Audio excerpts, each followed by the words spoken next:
Good afternoon. This is the Thurston County Board of Commissioners. I'm Commissioner Bud Blake, Chair of the Board this year. Today is September 26, 2017. I'd like to start off by doing the other introductions. To my right is Commissioner John Hutchings. To his right is Labanita Bomar, the Clerk of the Board. To her right is the County Manager, Ramiro Chavez. And to his right is Robin Campbell, Assistant County Manager. And Commissioner Gary Edwards has an excused absence today. With that in mind, I'd like to ask Commissioner John Hutchings to lead us in the Pledge of Allegiance. Please rise. I pledge allegiance to the flag of the United States of America and to the republic for which it stands, one nation, under God, indivisible, with liberty and justice for all. Thank you. Thank you very much, sir. With that in mind, we'll go to the next item, which is the approval of today's agenda of September 26, 2017. I move to approve the agenda for the BOCC meeting September 26, 2017. Second, it's been moved and second to approve the Tuesday, September 26, 2017 agenda. All those in favor say aye. Aye. Aye, and that motion carries. And board meeting minutes for September 19th. I move to approve the board meeting minutes from September 19, 2017. Yeah, second. So it's been moved and second to approve the board meeting minutes for September 19th, 2017. All those in favor say aye. Aye. Aye, and that motion carries as well. So today we're grateful to have two presentations. One is the National Voter Registration Day, and the other one is from Public Health and Social Services. The first one we'll have is the National Voter Registration Day, and I'll ask the Auditor of Thurston County, Mary Hall, to come to the podium and give us some background and what this all means to us. Thank you very much, Commissioner Blake. Today is National Voter Registration Day, and this is an effort that happens across the country. This is the fourth year that Thurston County has participated, and we've been busy. I was on Mix 96 this morning. We've been to SPSCC, St. Martin's, Evergreen College, and these three schools are actually doing a voter registration challenge today, so we're excited about that. We're also set up in many grocery stores across the county, and this is really important. You know, in presidential years, people come out of the woodwork to register to vote, but in years like this, in the odd numbers years, we also have some very important races on the ballot, some pretty hotly contested races in both Olympia and Lacey, as well as the Port of Olympia. So, you know, I encourage viewers to, you know, if you're not registered or you need to update your address, now's the time to do it. And also ask your neighbor, ask your children, ask your nieces, nephews, cousins if they're registered to vote. You may be surprised that they're not, but you know, really voting is an effort of taking back your power and controlling who makes the decisions for us on our daily lives. So thank you very much for recognizing this day. We really appreciate it. Yeah, you bet. Any comments or questions? Yes.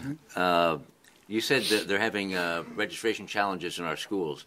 Is that colleges, high schools? These are colleges. Colleges. St. Martin's, Evergreen, and South Puget Sound Community College. And we have a traveling trophy. This will be the first year. So whoever wins that challenge gets bragging rights and this beautiful trophy that we'll be giving them with their name on it.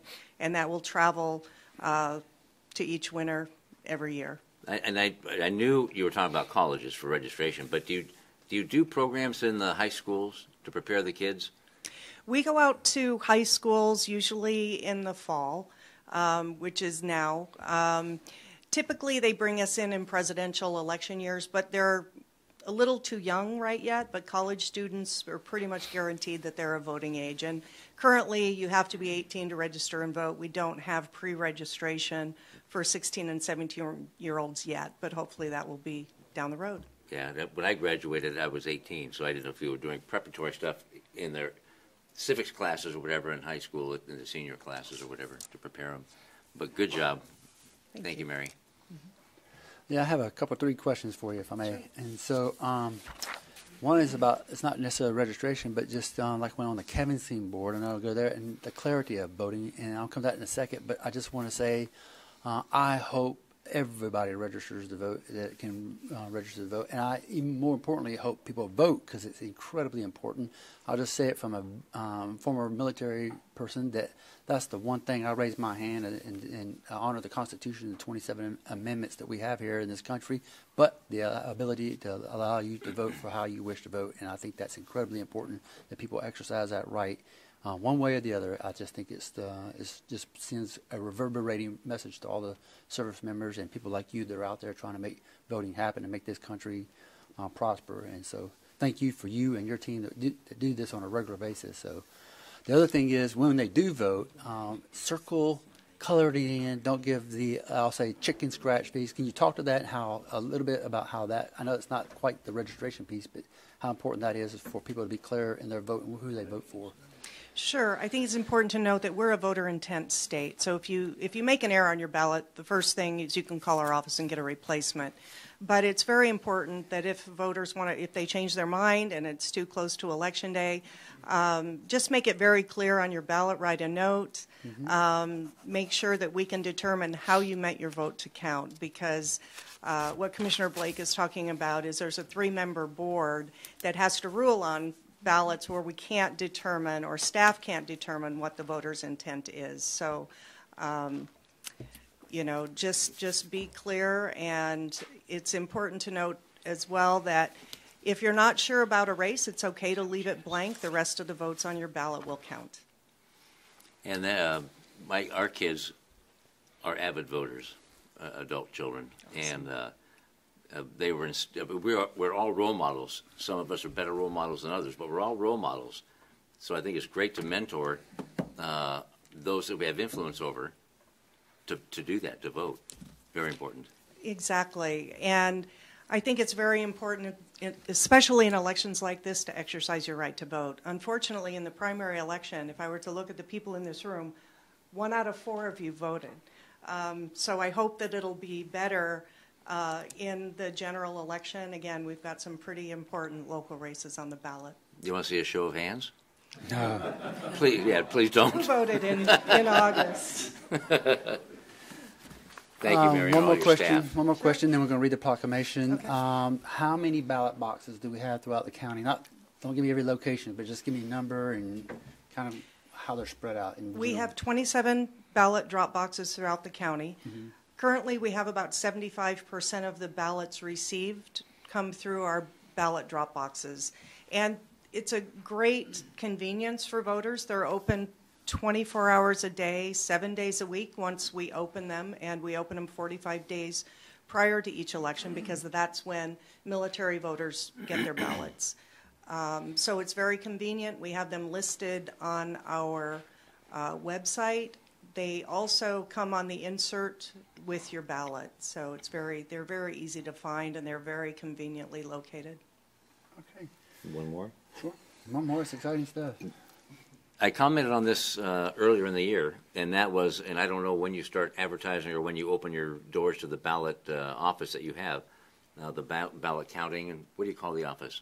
Ballot Processing Center. Okay. It is amazing, and you'll allow people to come through and tour and see, and it is exceptionally impressive to see how secure and how safe and how sacred our ballots are taken. Yeah. In the nth degree of security. Yeah, and very impressive. Mm-hmm. It's important for people to know that is open to the public, and it really is a fascinating process to see what happens to your ballot once it's received and all of the steps that it goes through to when it gets counted. So it's an open-ended invitation. We love to provide tours of the Ballot Processing Center. You can either drop in. It's on 29th in Tumwater off of Mottman Road, or you can certainly call my office, 786-5408, and arrange for a tour.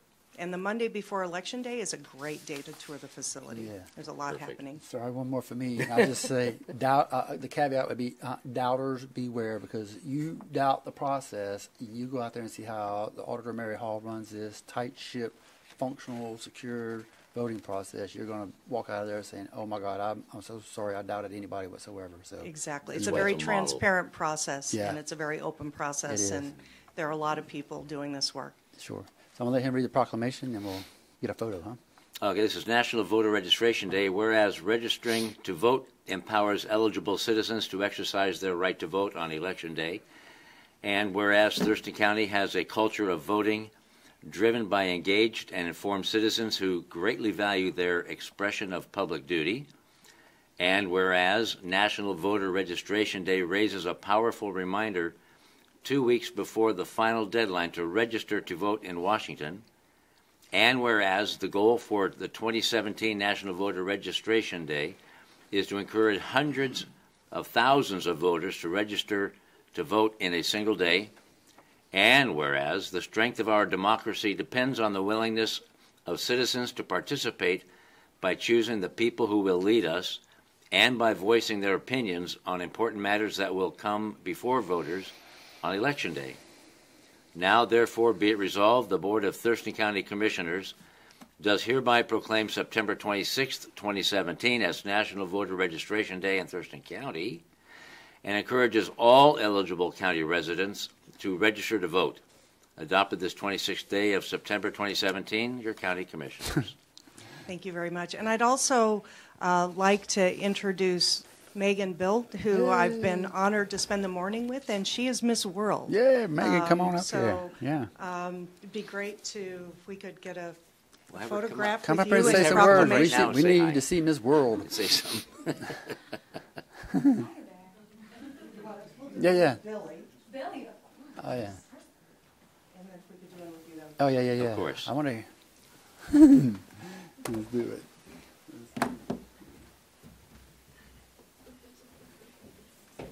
Bring Billy over here. That's good. That is my better side.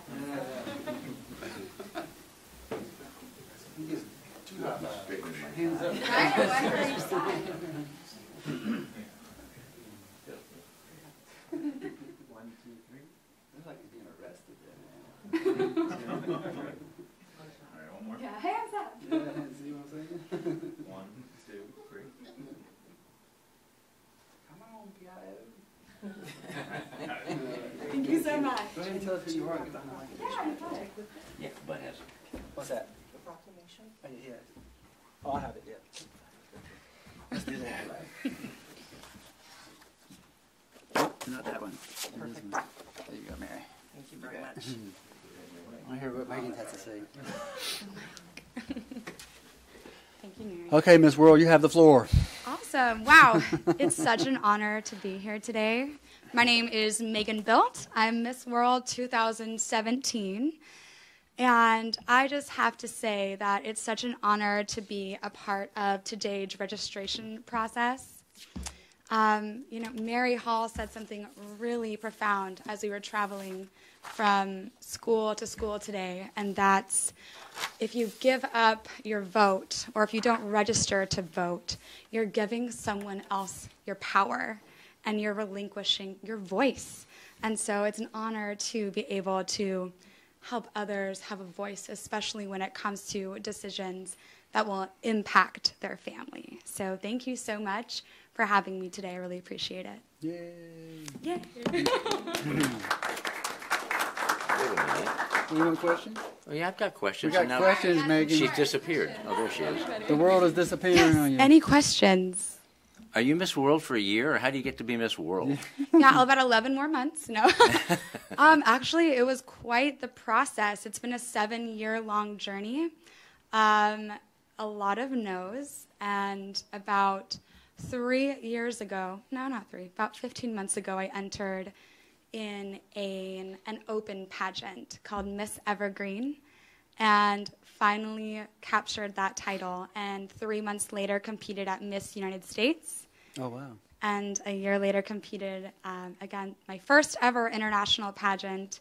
I competed at Miss World. And let me tell you, it took a lot of coaching and a lot of change inside and out to be able to finally take home that title. But this year has a lot of traveling opportunities, and I get to work with the National Alliance on Mental Illness Yes. to Yeah. really have a bigger impact on mental health awareness. It's my There you platform. So. Beautiful. Well, thank you very much, and I'm very proud of you. Thank for you that. so much. Any more questions? No. Not? Okay. Well, thank you, Megan. Thank you. Okay, so the next item we have is the proclamation for Walk to School Month, and Chris Hawkins from Public Health and Social Services is going to give us some background on that. Bye-bye, Billy. Good afternoon, Commissioners. Hello, Chris. My name is Chris Hawkins, your Community Engagement Evidence and Partnerships Manager for Thurston County Public Health and Social Services. And I just want to say a few quick words about Walk to School Month, because the proclamation says it in many more words. But this is an opportunity to celebrate and encourage out in the community improved traffic safety and increased physical activity to boost the health of our community. And this is an event that Thurston County has participated in for many years, and in this year we're doing walk to school events over in North Thurston School District, which has been a great partner to us in doing Safe Routes to School programs. These are evidence-based projects that do this education and encouragement work that you can see on the slide here. We do work together with the schools, but also with some other partners in the community, Safe Kids Thurston County, the Public Works Department here of Thurston County, and some other local governments, as well as the Sheriff's Department and Thurston Regional Planning Council. All of that is part of an evidence-based approach that includes education, encouragement, but also engineering. We actually have been very successful in winning some grants alongside the Public Works Department to put in some new improvements around schools like Lydia Hawk Elementary up in the Tanglewild neighborhood. We've got a big project coming up this fall, actually, to install some new sidewalks and some traffic circle to make traffic safety smoother and safer around the entrance to that school. And we'll be then working with another nearby neighborhood out in that part of the county, Thompson Place, near Olympic View Elementary School. So it's been a great partnership that we've had with Public Works and with the local schools. And so that engineering component is important. Enforcement is also important, making sure that people are reminded of and made aware of the rules of the road, so they slow down in those school zones, but really anywhere that they're out there on the road, just being attentive, not driving distracted, and the like. So that's really quickly, these are just a couple of other images of walk to school efforts that we've made. You can see Olympic View promoting the Walk to School Day last year or 2 years ago. An event that Commissioner Blake participated in, and an improvement around an entrance to Nisqually Middle School that involved putting in a sign that indicated this way to the school and improving that pathway that you see there. Yep. And the result is more kids and families become active, get active, and have that good social time on their way to school, and learn some important traffic safety skills, which helps them be more ready, arrive at school more ready to learn, and safer and more healthy. So with that, I'll turn it back to you for the proclamation. Quick question. How long does this last for the rest of this year? All the way to December, to school's out? Or? Yes, throughout the school year, we continue to work on supporting the school and putting on events, presentations about traffic safety. Last spring, for example, we did a bike to school effort, promotion, as well as distributing bicycle helmets that were purchased by Safe Kids Thurston County. And so we helped distribute those and helped do fitting for the helmets, making kids and families aware of that resource and knowing better how to basically ride safely on the way to school. So we'll do those kinds of projects and programs throughout the school year. The project that I mentioned in Tanglewild will be happening, I believe, before the end of this year. It will be completed, and then we'll move on to another school site to work on some of those same changes to conditions around the school that make it safer. Fantastic. Any questions? No, just a comment. It was not for a lack of resources, like my parents' vehicles or school buses and such, but I walked to school. Most of elementary and almost all of high school. It was just because of logistics. I was only about a mile and a half from the school anyway. So it's a good way to go. This kicks off on the 4th, is it, or on the 1st? That's right. The 4th of October this year. It's usually the first Wednesday of October each year is Walk to School Day, celebrated around the United States and really all around the world. And I won't be participating this October 4th because I'll be in Tacoma at that hour of the morning doing a presentation, and I'm not walking to Tacoma. but I'll be That's thinking understandable. of you. That's it. Go ahead. Ready? Okay. Yeah, sure. Walk to School Month proclamation. Whereas the health, lives, and safety of Thurston County's children and youth can be protected if communities take steps to make pedestrian safety a priority. And whereas a lack of physical activity plays a leading role in rising rates of obesity, diabetes, and other health problems among children, and walking or bicycling to school is an opportunity for daily activity. And whereas it is important for parents and caregivers to teach children about safe walking and to become aware of challenges children face on their trip to school and health and environmental risks related to physical inactivity and air pollution. And whereas community members and leaders should work together to construct missing sidewalk connections and improved street crossings in neighborhoods around elementary, middle, and high schools. And whereas Thurston County partners with school districts, intercity transit, Safe Kids Thurston County, Thurston Regional Planning Council, and other local organizations to provide safe routes to school programming in the many public schools of Thurston County, and has Washington State Department of Transportation Safe Routes to School grants to make improvements in Thurston County neighborhoods. And whereas Thurston Thrives, the community's initiative to improve the health of all Thurston County residents, along with Sustainable Thurston, identifies safe routes to school as a main community design strategy to increase opportunities for local residents to be active every day. And whereas in October, children, parents, school employees, and community leaders from around the world are joining together for Walk to School events to increase awareness about health and other benefits of walking to school, such as an increased readiness to learn, reduced traffic congestion, and improved air quality. Now, therefore, be it resolved that the Thurston County Board of County Commissioners proclaims the month of October as Walk to School Month in Thurston County, Washington, invites participation in Walk to School Day on Wednesday, October 4, 2017, and encourages everyone to consider children's health and safety this month and throughout the year. Signed, 26th of September, 2017. Thank you very much. You're very welcome, Chris. Got your vest on, you good, huh? You bet. There you go, sir. Thank you. Well, we have one more presentation, and it's absolutely cool presentation in terms of the Beaver This. Creek Bridge presentation. And Mr. Scott Lindblom from Public Works is going to lead us in this and tell us a little bit about it. Go ahead, Scott. All right, good afternoon, Commissioners. I'm Scott Lindblom. I'm the Interim Public Works Director. Grateful for the Can you pull your opportunity. mic up? I'm grateful. How's that? Is that better? All right. We can hear you now. Grateful for the opportunity today to introduce to you some of the key staff that made Thurston County's first prefabricated bridge installation a success. The bridge replaced a 50-year-old failing culvert on Beaver Creek Drive just south of Maytown Road. And projects like this really take a huge effort of typically behind-the-scenes work to make it successful. Well, what you're going to have today is three of the staff that were intricately involved with the project, but some of the other staff that were involved will be introduced by Matt Unzelman, Trevin Taylor, and Nick Bemis.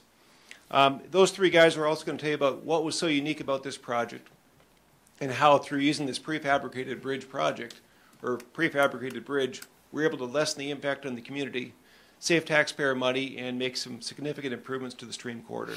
So with that, I'll turn it over to Matt. Yay, Matt. Good afternoon, Commissioners. Hello, Matt. Good to see you again. Good to see you too. So, Public Works first became aware of this failing culvert last summer when we noticed a depression had developed in the roadway above the culvert.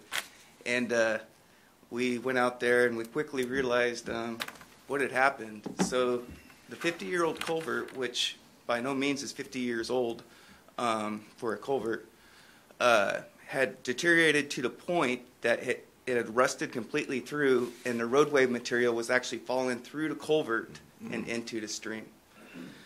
So replacing this culvert had several challenges, including maintaining access for the 15 homes on the other side of the crossing, minimizing delays for these residences. We didn't have pocket gophers on this site, but we had the federally listed Oregon spotted frog, And then we had a limited budget because we weren't planning for a culvert failure. So we were faced with the question of how do you replace this culvert while at the same time maintaining access to the residents, minimizing traffic delays for these residences, avoiding impacts to the Oregon spotted frog, and with a limited budget. Staff came up with the solution of using a prefabricated bridge. A prefabricated bridge is basically a bridge that's built off-site, and then a crane comes on-site and sets it in place at the project location. So in our case, after we did an RFP, our bridge was actually fabricated in the great state of Colorado and hauled, oh, okay, thought I was in trouble. I'm off now. And then it was trucked to our maintenance facility down on Tilley Road. And then last month, we actually had Roglins, a crane operator from Aberdeen, come and set the bridge in place. So the bridge also allowed us to minimize all those disturbances to the critically sensitive areas of the Oregon spotted frog surrounding the bridge. And as a bonus, it was about half the cost of what the traditional bridge construction cost would be. So going forward, I think Public Works will really look for opportunities to utilize this type of a bridge construction project to more efficiently maintain and replace our bridge structures and culvert structures. At this point, I'm going to turn it over to Trevin. He's the guy in charge of dealing with the spotted frog. I don't know about in charge, but we had to deal with it. My name is Trevin Taylor. I'm the Senior Environmental Coordinator for Public Works. And as Matt mentioned, we did end up with some special situations for environmental that was unique. And we think unique to the point where we are probably the first actual consultation or entity to have to deal with spotted frog within a work area. We think this is probably the first project that has actually had to work directly with the limitations of this very unique species. So along with just the ESA, there was some additional permitting, and I have to give Jeannie Kinney credit for getting that all lined up for us so we could actually just concentrate on the Endangered Species Act. So she's not here today, but I want to thank her straight up. So what came along with the spotted frog was basically a lot of the usual techniques, basic management practices that we're allowed to use in most situations have to come off the board because we have to stay off the banks. This is basically where the habitat is. It's so in most situations we would use a series of pumps as we basically dam the old culvert, and then those pump lines would be basically strung throughout the banks. There'd be staging materials and equipment throughout that area, and there'd be a lot of traction and wear and tear. And if you've ever been out to a job site, especially if it rains, you'll see tons of tracks and how the brush is tore down and beat down. This was a situation where we had to basically avoid that to stay in compliance with the Endangered Species Act.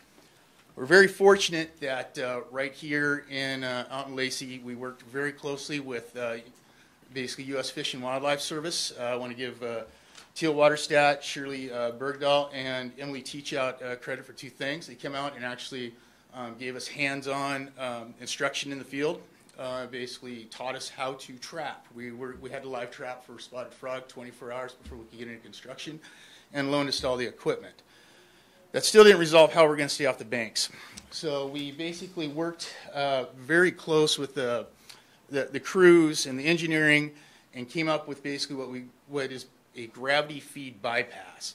So in short, what the gravity feed bypass is a rarely used technique that allows you to put a structure in parallel with the old culvert. So the old culvert that was failing, we basically trenched out an area and put in a fully functioning culvert next to it, and then put fish and frog safe screening on both sides, and then dammed the old culvert to allow the water to bypass through the old side.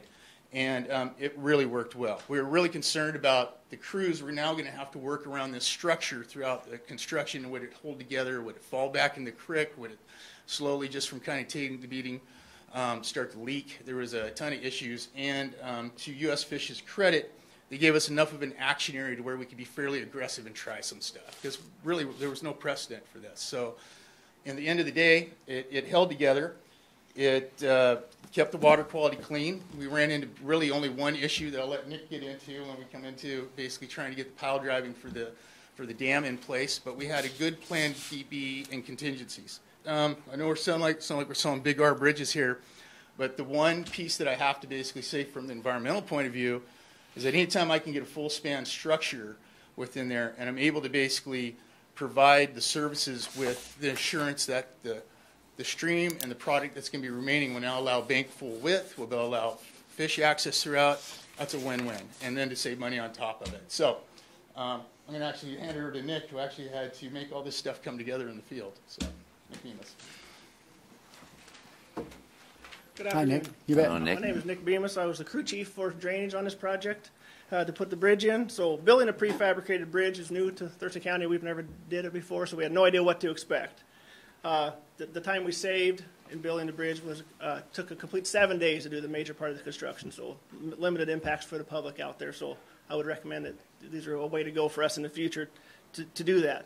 So in the end, we were able to replace a 6.5-foot culvert with a 40-foot span that opened up the fish passage. We had barely any implications with the frogs and all this stuff on the shore. We improved fish habitat, and it was half the cost of traditional methods of replacing a bridge. I want to make sure that we thank a few people that helped us out on the project out there, such as PSE, Comcast, and CenturyTel had utilities in the way. They were happy to move them for us, let us get our work in and out quickly, which was very, very nice out there. Also, I want to thank Roglins for the crane work. They worked around our schedule to come in and set the bridge. They had to come and drive piling, which didn't work out so far. He kind of mentioned it. Hard pan, it wouldn't drive. We had to come up with other plans, but they worked with us. We got in and out quickly, and we had limited impact to the public back there. Also, I brought a couple of guys with me in the back here. Steve Powell is the maintenance tech that helped run the project. And Billy Blozo is the senior maintenance tech. He was the operator out there. Without those two gentlemen, we would not have been able to do this project. So thank you to those boys. Also, after the construction was over, we mailed out postcards to all the homeowners in the area to ask what we might have done differently and what they thought of the project. And so far, about half of them have responded, and all have been well. A couple minor things that we can work on and improve ourselves in the future, but hopefully that'll work out for us as we go out in the future. So after doing this, I think the big R bridge, or that style of bridge, a prefab bridge, is maybe the way to go in the future for our crews can do it, and we can do it in-house quickly, cheaper, and save the taxpayers money and get in and out quickly. So thank you very much. You bet. Thank you, Nick. Yeah.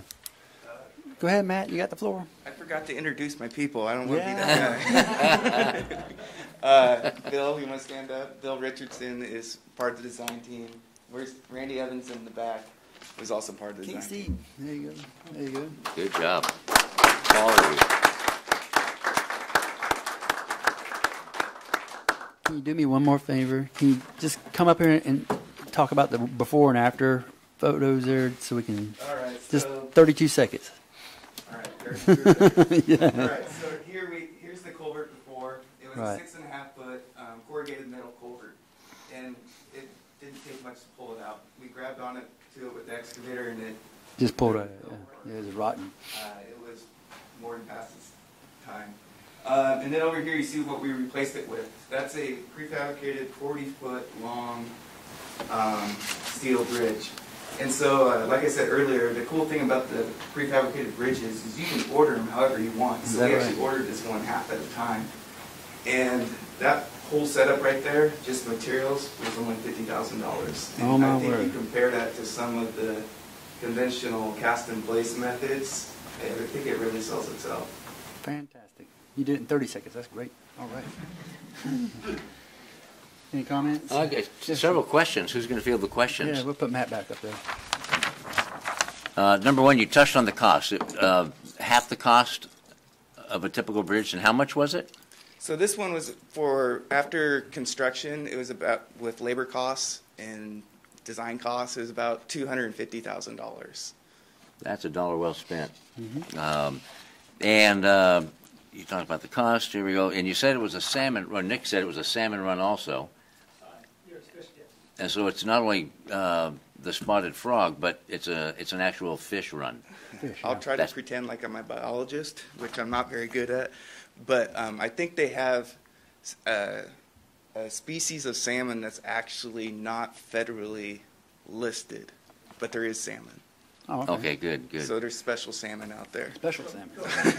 And I love the fact at the conclusion of the project you did community outreach. I like that. That's value added.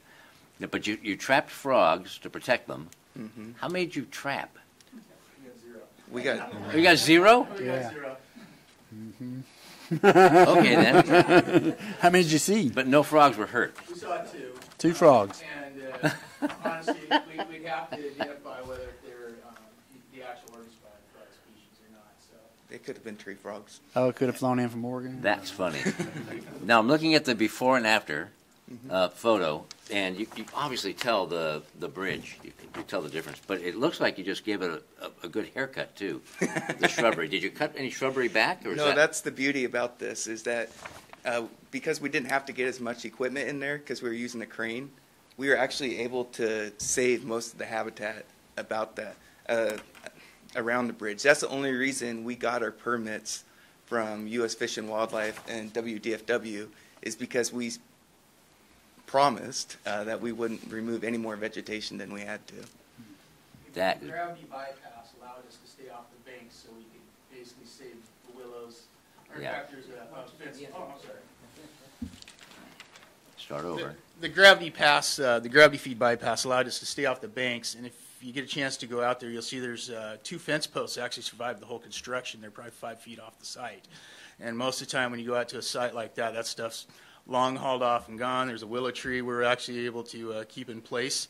And the footprint of the removal is really the only disturbance. So it worked. It worked, and it stayed together. And if we get in this situation again, I'd feel pretty comfortable giving it another shot. That's beautiful. I'm proud of that. Yeah. So I was able to take a little trip out there and see it about midway through, and I just got to commend each and one of y'all as far as the professionalism, not only from the construction and the operational side, being efficient and effective, but the environmental side and protecting and preserving the precious lands that we have here. And my hat goes off to you, and thank you very much for what you do. You bet. Now, fix all our other bridges now. Yeah, We're working on it. you bet. Okay. Thank you, man.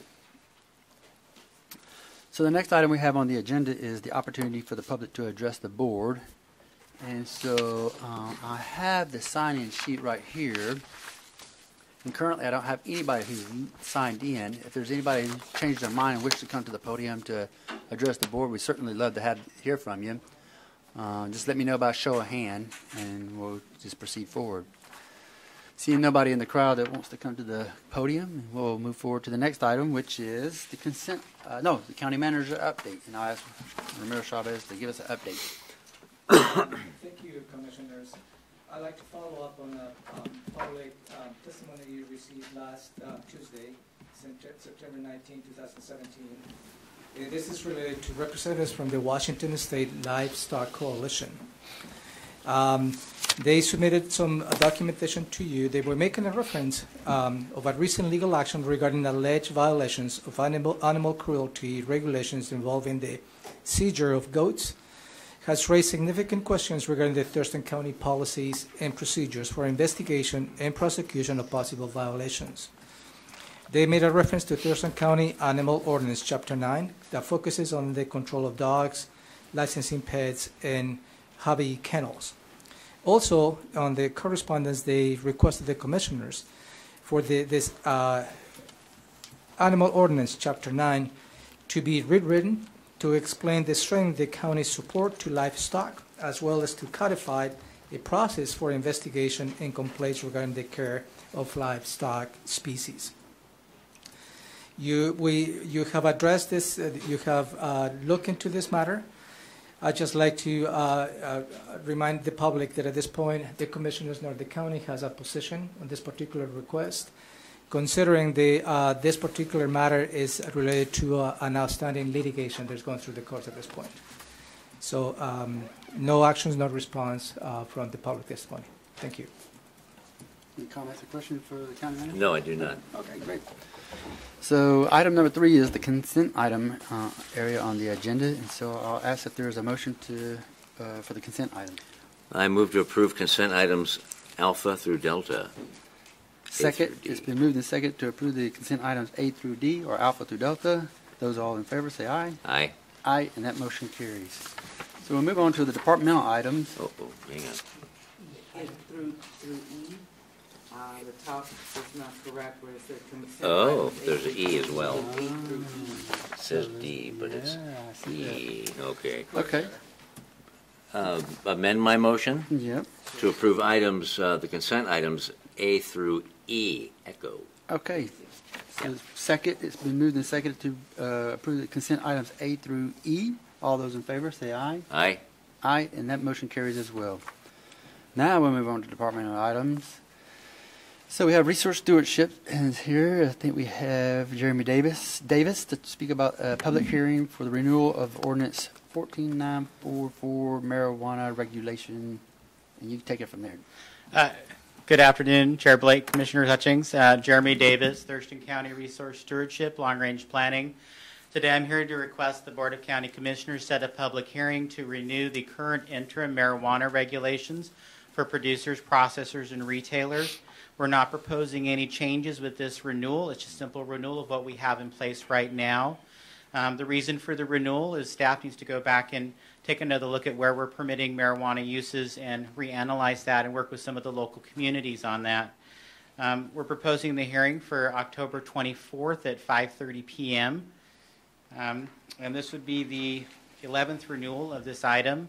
The board may renew the item directly after the public hearing or at a subsequently regularly scheduled board meeting. We do have the public notice. If you wanted to adopt it the same night, you can. Following board approval of the public hearing, we'll go out with our normal notification process, sending our webmail out, issuing a public notice in the paper, press release, and the whole 9 yards. The whole 9 yards? The whole 9 yards, 10 yards. Okay. Any questions for Jeremy? Yes, this is the 11th time it's been extended? Yes, sir. How many times for this commission have we extended it? You've extended it in May. One of time. this So year. one time? One time in this commission. All right, this would be Okay, the second. thank you. No, that's it. So that means how many of the others? 9 times. Yeah. Do the math. Okay. Okay, no questions here. So is there a motion to set the public hearing? I move to set a public hearing for October 24th, 2017 at 5:30 p.m. or soon thereafter, as the matter may be heard, at the Thurston County Courthouse, Building 1, in Room 280, to accept public comment on the renewal of ordinance number 14944 as amended. Second, so it's been moved and seconded as stated. All those in favor say aye. Aye. Aye, and that motion carries, Jeremy. Thank you, Commissioners. Have a Thank good you. afternoon. Thank you so much. So the next item is number 5, which is the Public Health and Social Services, and we have, I think, Mr. Mark Moffett. Oh, there he is. I thought I saw him there. Approval of a vocational rehabilitation contract. Yeah? Good afternoon, Commissioners. You bet. Good I'm afternoon. Mark Moffett with Developmental Disabilities. We're seeking approval on an amendment to a previously approved contract between DSHS, Department of Social and Health Services, Division of Voc Rehab, and Thurston County. The contract assists high school seniors with developmental disabilities find employment upon graduation. This amendment extends the duration of an ongoing agreement with DSHS, DVR, and Thurston County to continue services through the end of 2018. This agreement does not cost the county anything. In fact, the county receives money for every successful employed high school senior. We're Development of Disabilities is seeking approval on this amendment. Sure. Any questions of Mark? No, I just have a comment. Yes, sir. This is wonderful to hear that it, I'm not going to say the win-win because everybody uses that, but we win by employing someone with developmental disabilities, and we win because we receive money for it? That's correct, sir. What a beautiful thing that is. I mean, really, especially the employment piece and, Right. And value added to the individual for all the right reasons. No, that's wonderful. All right, I don't have any questions, yeah. Great. Right? A motion, yeah. I move to approve the Washington State Department of Social and Health Services Division of Vocational Rehabilitation Program amendment to place high school graduates with developmental disabilities into jobs for October 1, 2017 through December 31, 2018, and authorize the Director of Public Health and Social Services to sign the amendment. Great. Second, it's been moved and seconded as stated. All those in favor say aye. Aye. Aye. Your motion carries. Thank you, Mark. gentlemen. You bet. Thank you, sir. Next, we have 5B, which is Safe and Active Routes to School Funding Agreement. We have Deja vu. Mr. Chris Hawkins again. Me again. Good afternoon, Commissioners. This is a grant project that we applied for last year and are now receiving funding through an agreement with Thurston Regional Planning Council to carry out safe and active routes to school programming with a couple of additional school districts in Thurston County. So you heard about what we mentioned earlier in terms of the Walk to School Month. This is to be able to offer that program and the evidence-based safe routes to school approach of education, encouragement, engineering, enforcement to some additional areas of Thurston County that don't currently have any programs in that area. So Tenino is one of the areas that we'd like to get to, Rainier as well, and we'll be looking for additional opportunities beyond those schools. We'd be carrying out the sort of same scan of conditions that we've done in the Tanglewild neighborhood to identify where there are some opportunities for improvements, to update school walking route maps, which we'll work with Thurston Regional Planning Council to carry out and update. And other partners will be engaged in that same process of identifying improvements. And then thereafter, we not only work on picking off some of the low-hanging fruit, low-cost, big benefit improvements, we would seek out additional grants to fund bigger projects as needed. And we would then offer programming within the schools, the educational work around traffic safety and encouragement of kids walking and bicycling, being active on their way to school. So we would suggest that you approve this agreement with Thurston Regional Planning Council. Any questions of Chris? Nope. Nope. And so this is, how much will this help as far as the schools, impact on the schools and in the kids' programs? Yeah, we aim in this scope to offer this program with at least 5 different individual school sites, and that's probably in at least 2 school districts. Mm-hmm. Those being Tenino and Rainier being our initial targets, mm-hmm. and we'll see what other schools we can offer this to besides. Great, good stuff. Very good thing. Mm-hmm. Is there a motion? I move to approve the Thurston Regional Planning Council Professional Services Agreement for a maximum amount of $49,092 through March 31, 2019 to deliver the Safe and Active Routes to School project, and authorize the Director of Public Health and Social Services to sign the agreement and any future amendments that do not increase the funding or duration of the agreement by no more than 15%. Second. It's been moved and seconded as stated. All those in favor say aye. Aye. Aye. And your motion carries, Chris. Thank you. Thank you, sir. Thank you. So we have arrived at item number 6, which is the Public Works. And so we have a contract awards for the design of fish passage structure. And I think we have Steve Johnson to tell us a little bit about it. Good afternoon. I am Steve Johnson, Senior Civil Engineer with Thurston County Public Works. This may sound a little bit familiar. I was here 2 weeks ago with almost the identical discussion. Thurston County maintains approximately 3,000 culverts. Most of these culverts are very small for the conveyance of stormwater flows, similar to driveway culverts, usually in a 12-inch size. However, there are many culverts that are stream crossings or connect to streams in such a way that they can provide habitat or access for fish. Public Works Fish Passage Enhancement Program was created to identify, prioritize, and replace county-owned fish barriers, fish passage barriers. This program is funded in 2017 and 18 through REIT, the Real Estate Excise Tax. The primary goal of this 2-year funding is to remove several high-priority barriers. In May of this year, Public Works received 14 submittals in a response for a request for proposals to provide engineering services to support this program. 4 consultant teams were selected, and they include HDR Engineering and David Evans and Associates Engineering. The other 2 are already under contract. They are OTAC Engineering and KPFF. HDR Engineering has been assigned 2 culverts to design, including Troy Drive at O'Connor Creek and Flumerfelt Road at O'Connor Creek. David Evans and Associates has been assigned 2 culverts as well. Those 2 include Inlet Drive and Fish Trap Loop. These culverts will be designed on a schedule to complete the construction in 2018. This project is consistent with the county's strategic plan and meets the external goal of environment and sustainable resources, preserving and enhancing our physical environment and natural resources. Do you have any questions? Any questions of Steve? No, just a comment, and that is Public Works and Scott, your band of brothers and sisters are just amazing. The amount of work that they do all over the county all the time. It's amazing. Makes me exceptionally proud. Yeah. It really does. That's it. So the total number of culverts are as far as this project consists of, and kind of give us an update on where we're at as far as construction of design and construction. We have 10 culverts that we're aiming at for design.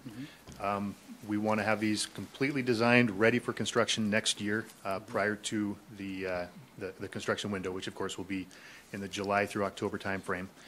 We want to bid these in March. We'll bid them in such a way so that we can build as many as we can. There's possibility that we won't have funding to build all 10, but we'll build as many of them as we can. We want to have enough to build. So it's possible we'll only build 8, but we'll have up to 10. Why can't you do it now? Is there a reason? Yes, for 2 reasons. Yeah. The first reason is we have to do a full engineered design of the structures. These are going to be large structures. As you saw with the bridge presentation that we looked at before, there's a lot of engineering that goes into designing a structure of that type. Some of these culverts won't be that large. Some of them will be. But that's a lot of design effort that goes into that. So that's time. The second one is permitting. Permitting takes quite a bit of time as well, and we have to follow all the same rules that anyone else would have to follow. Since these are specific for fish passage, there are some benefits that we receive for that. There are some RCW state laws that we can follow, specifically since we're benefiting fish, that helps us to get through that process a little bit quicker. But it still takes some time. We have to have our design prepared enough to answer the questions to obtain those permits and then go to construction. I see. And when doing the actual work, Steve, you have to work within the fish window, right? So you're avoiding disruption. Yeah. The fish window applies to the in-water work specifically. So we can do some prep work ahead of time and some cleanup work after the fact. But the primary bulk of the work right at that creek crossing is during the fish window, yes. I know they're happy. Fish Happy appreciate to get it. a fish out there, yeah.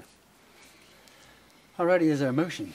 I move to award architectural engineering services contracts with HDR Engineering Incorporated and with David Evans and Associates Incorporated for the design of 2 fish passage structures, each for the Fish Passage Enhancement Program, CRP number 63000, and authorize the Interim Director of Public Works to execute the contract for a total amount not to exceed $210,000 for HDR Engineering, Inc., and $200,000 for David Evans and Associates. Second. It's been moved and seconded as stated. All those in favor say aye. Aye. Aye, and so your motion carries, Steve. Thank you very much. You bet. Okay, let's see. We have next 6B, segregation of ULID assessment for Buchanan Place plat. Hello, Teresa. How you doing? Fine, thank you. I'm Teresa Parsons with the Public Works Department. I'm here as the utility manager. And today I'm here to ask for a segregation of the ULID assessment on a piece of property. In 1996, the county created a utility improvement district to pay back bonds to finance the Grand Mound water and sewer improvements. In December of 2016, a lot was subdivided, the subdivision is known as Buchanan Place, subdivided into 10 parcels, 7 of which will be owned outright, and 3 will be parcels that will be held in common. And since the 3 tracts that will be held in common won't have sewer and water to them, it's proposed that the assessment of the aggregate big parcel be subdivided equitably amongst the 7 that will be sold. And in order to segregate the assessment from the original parcel into those new lots, a resolution stating the new allocation is required by you. So the staff requests that you move forward with that resolution. Any questions? Questions of Teresa? No, I do not. All righty, is there a motion?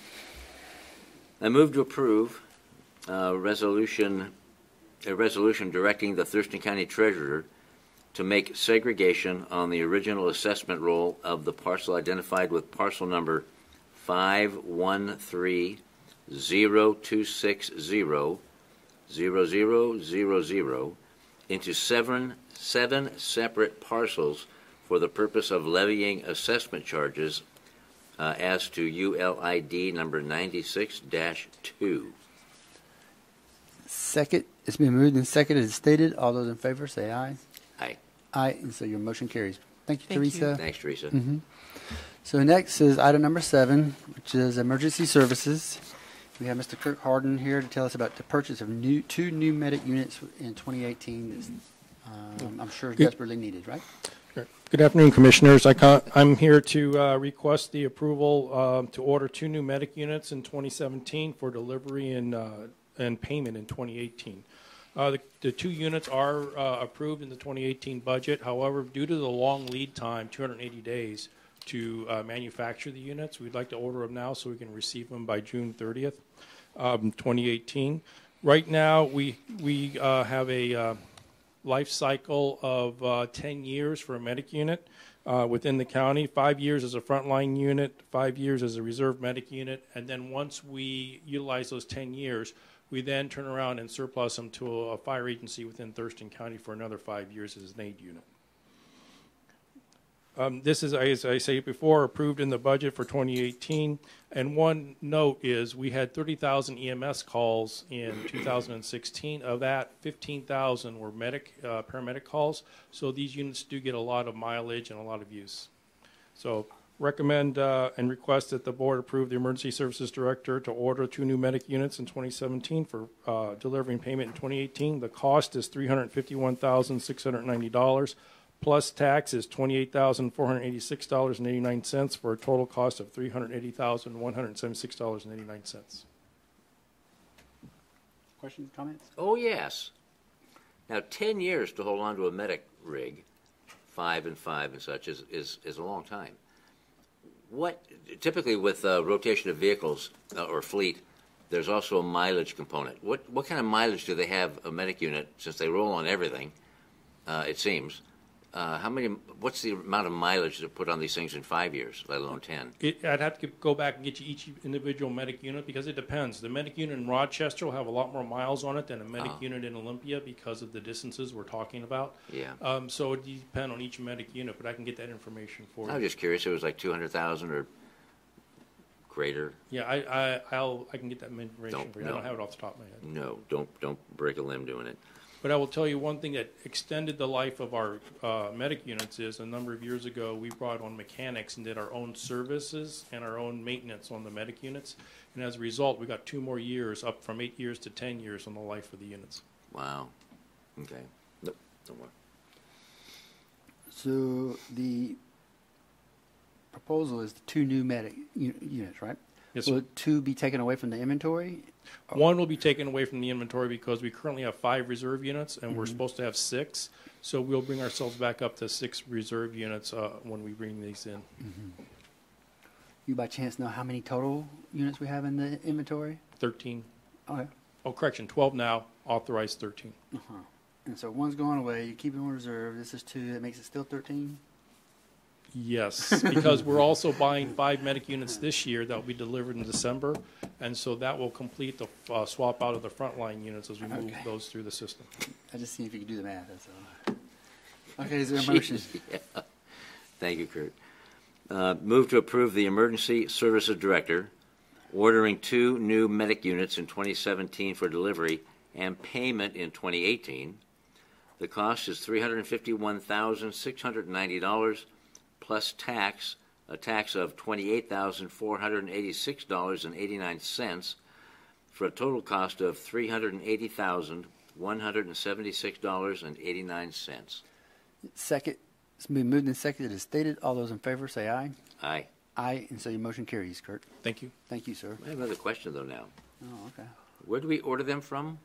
Is it up north? No, we order them from Braun Northwest. They're down in Centralia, and they are a large manufacturing company for ambulances and medic units. Thank you. I didn't know they were down there, did you? No, no, no. Now I know where ambulances come from. Huh? It's like Christmas. You kill me. Okay, number 8, which is the commissioners and county managers items, and so we asked Robin Campbell to talk to us a little bit about setting a public hearing for the third quarter budget amendment. Thank you, Commissioner. Good afternoon. So I'm here today to ask you to set a public hearing on Tuesday, October 17th at 3 o'clock for the third quarter amendment to the 2017-2018 budget. Changes in the 2017 budget will be a revenue increase of $7,000, but expenditures will increase by $663,000 in the general fund, and in other funds, revenue will increase by $608,000 and expenditures by $981,000. Changes in 2018. In the general fund, there's a reduction of revenue of $13,000, an increase of expenditures of $223,000. In other funds in 2018, revenue increases $598,000, and expenditures increase $787,000. These adjustments are limited. In the general fund, the third quarter amendment are changes to grants, funding for labor agreements that were approved within the last quarter, funding for public defense, and some technical changes that are minor. In other funds, in addition to grant adjustments, there's authority proposed to establish positions in public health to increase the pass-through for tourism. We bring money in and we have to hand it straight on through. And then the amount of expenditures is increased for services to developmentally disabled children and adults. The hearing will be advertised in the Olympian and the Nisqually Valley News, and our documents will be posted on our website. So I'd be happy to take any questions. Great. Any questions over? I don't know. No questions here either, so is there a motion? Yes, move to approve a resolution setting a public hearing for October 17th, 2017 at 3 p.m. at the Thurston County Courthouse, Building 1, Room 280, to receive public comment on the third quarter budget amendment. Second. It's been moved and seconded as stated. All those in favor say aye. Aye. Aye, and that motion carries, Robin. You bet. You have another one, huh? I do. Sure. Thank you very much. So alternate schedule. So the next one we'll talk about is the midterm biennial adjustment. So 2017-2018 is the first time that Thurston County has a biennial budget, and the law requires that we have a midterm adjustment. The law also states that the dates in a biennial budget should follow the same dates that the law sets for annual budgets for the county. The RCW requires that the budget public hearing is on the first Monday of October unless the board chooses to use an alternate schedule where the public hearing is on the first Monday in December. Given the timeline that we've established and the time and care that the board is taking to establish your budget for next year, you've chosen to do the alternate schedule, so this motion approves the use of the alternate schedule and the budget development calendar that supports a schedule that has the public's hearing on the first Monday in December, which will be December 4th. So I'd be happy to answer questions about December that. 4th? December 4th will be the public hearing. Okay. First Monday. Yep, first December. Monday. Any questions, comments, concerns? Yeah, this was exceptionally instructive and an eye-opener going through this budget experience. Very grueling. You ready? Yeah. Is there a motion? I move to approve the alternative schedule for budget development and adoption in accordance with RCW 36.40.071 and authorize the Assistant County Manager to set a budget development calendar with a public hearing to be held on the first Monday in December. Second. It's been moved and seconded as stated. All those in favor say aye. Aye. Aye, and your motion carries again. Thank you very much. You bet. So now I'll move to the county manager and let him give a little bit of calendar updates, and then we'll go to the commissioners. Thank you, commissioners. Before I can walk you through the calendar and the upcoming week, I'd just like to make a comment on to the benefit of the citizens. All the agenda items that you go through on your regular board meeting, there is a lot of background work that goes behind the scenes. There's a lot of work sessions. There's a lot of briefings with the staff. There's a lot of interaction the commissioners have with the staff, where there is a lot of questions that you place, as well as the staff comes back with the answers. So I'd just like to send the message to the public that when you consider actions and take final actions on your regular board meeting, there is a lot of work behind it that lead us to the position where you are. Yes, so I just want to send that message. To include a legal review, a financial review, and all those kinds of things. And so, yeah, you're absolutely right. Yep.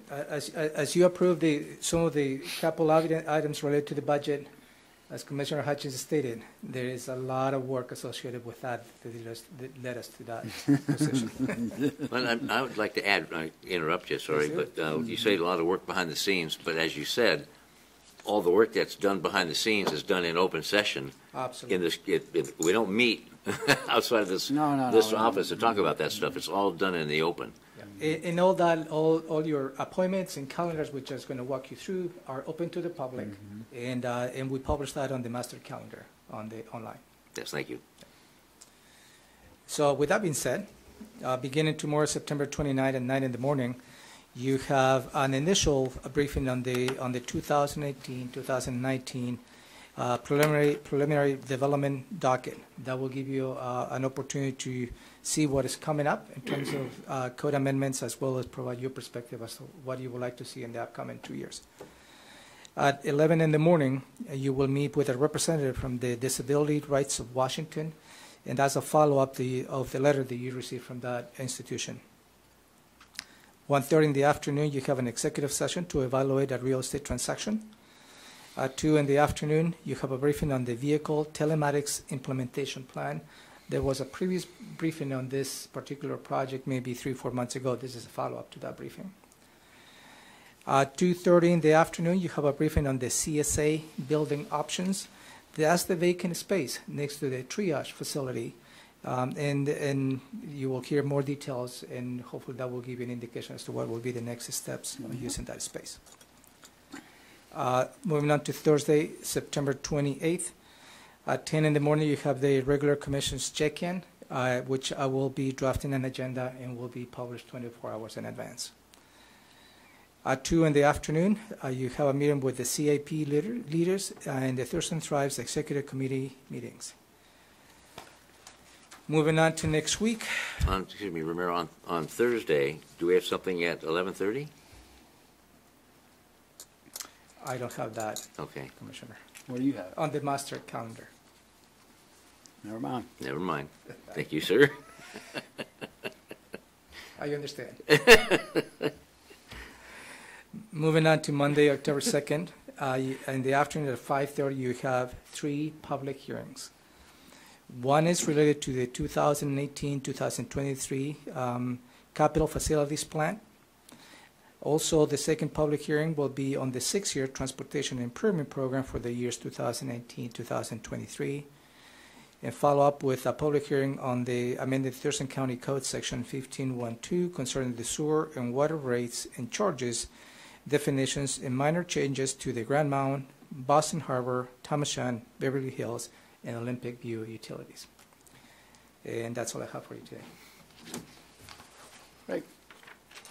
So also at this time, it's an opportunity for commissioners to speak about things they saw out in the public, or any of the committees they sit on, or any other items they might talk about. Do you have anything you'd like to talk about? But just aside from meeting with and calling and emailing and texting various constituents throughout the county, on the 21st, met as the Thurston Mason Board, Behavioral Health Organization, and on Friday attended the Thurston County Sheriff's Office award ceremony. New employees for the jail and the corrections facility and Sheriff's Department were badged and pinned, sworn in with their families, and then various deputies and corrections officers awarded with meritorious and life-saving awards and such. Very, very good. Very well attended. That's it, sir. I don't have a whole lot, but I would like to let the public know and everybody in the room know that this Board of County Commissioners is live streamed now on Facebook, if you didn't already know. So if you want to catch it there or come here and see it live, and I know it gets replayed on TCTV, but it's our effort to let the public know more and outreach more in what we're doing here as far as the county. We've updated the microphones, the monitor system, and some other things, but we're really excited about doing live feed from Facebook. We look forward to doing more with either YouTube and all that other stuff that's coming up. Oh, it is YouTube? My bad. It's always YouTube, not Facebook. So, see, I'm learning. We'll learn together. So. TCM. TCM? Oh, yeah, TCM is another one, yeah. Oh, my God. So many acronyms. But we're trying, so that's what it's all about. Yep. With that in mind, is there a motion to adjourn? Mr. Chair, I move to adjourn the meeting of Board of County Commissioners for September 26, 2017. Second. It's been moved and second to adjourn. All those in favor say aye. Aye. Aye, and the motion carries. We are adjourned.